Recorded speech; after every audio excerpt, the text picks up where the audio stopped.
laging bulong ng bulong, wala namang kasal pero marami ang nakabarong. Lumakas man ang ulan ay walang butas ang bubong, mga plato at kutsara na hindi kilala ang tutong. At ang kanin ay simputi ng gatas na nasa kahon, kita hindi pasko sa lamesa ay mayamon. Sarap siguro manirahan sa bahay na ganyan, sabi pa nila ay dito mo rin matatapuan ng tao na nagmamay-ari ng isang buwan, na pag may pagkakatao'y pinag-aagupan. Kaya naman di niya pinagkakawalan, kung makikita ko lamang siya ay aking sisigawan.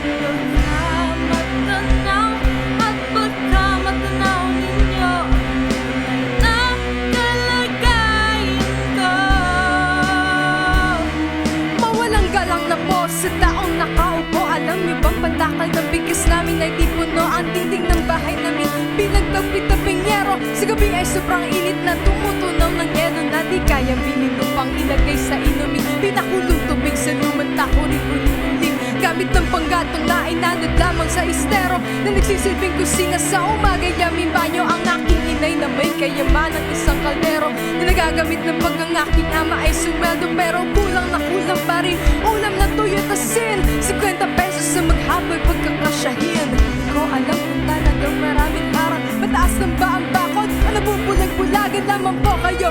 Kahit sa dami ng pera nyo, walang doktor na makapagpapalinaw ng mata nyo. Kaya huwag kang masyadong halata,